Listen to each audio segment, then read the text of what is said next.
Magastos ka ba? Ang sakit sa dibdib kapag nakikita mo unti-unting numinipis ang iyong pitaka. Lalo pat sa panahon ng kagipitan, ay wala kang makuha sa iyong bulsa. Kaya ngayon ay pag-uusapan natin ang mga dapat mong iwasan kapag kakaunti na lang ang iyong pera. Handa ka na ba?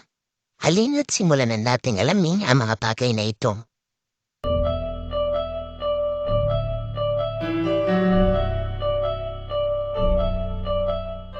Number 1. Pagiging mapili sa pagkain.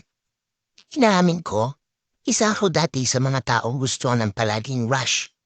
Ang ibig ko sabihin ay pagkagising sa umaga ay maliligo, magpre-prepare ng sarili at iinom na lang ng kape, sabay diretso patungong office. Katulad ko dati, marami sa atin na inaasa na lang sa fast foods ang breakfast, lunch at dinner. Sa totoo lang, medyo may kamahalan ng ilan sa kanila.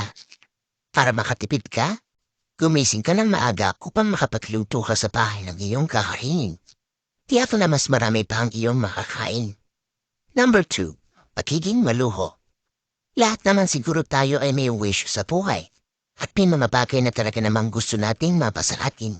Subalit, kung ang bagay na iyong ninanais ay lubang napakamahal at hindi sapat ang iyong pera sa iyong bulsa, uutang ka ba? At ang nasa isip mo ay malapit na naman ang sweldo. Kung sa tingin mo ay nakalaan ang malaking bahagi ng iyong sweldo sa importanteng bagay, ay iwasan mo na munang umutang, lalo pat hindi mo naman masyado kailangan ng isang luho.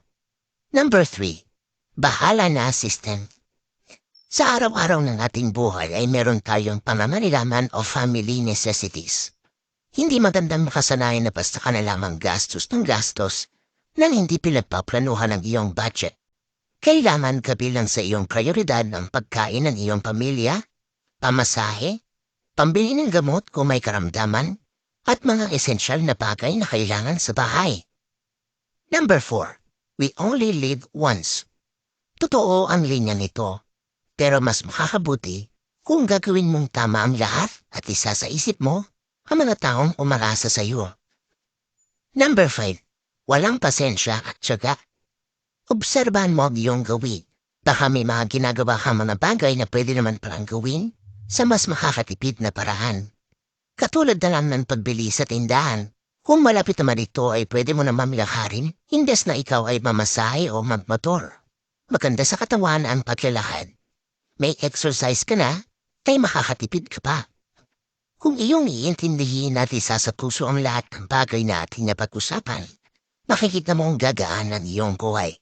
Kapag ikaw ay nakatipid, darating ang panahon magkakaroon ka ng sapat na salapi upang mapagbigyan mo ang iyong sarili na mabili ang mga nais mong bagay na makakapagpasaya sa iyo.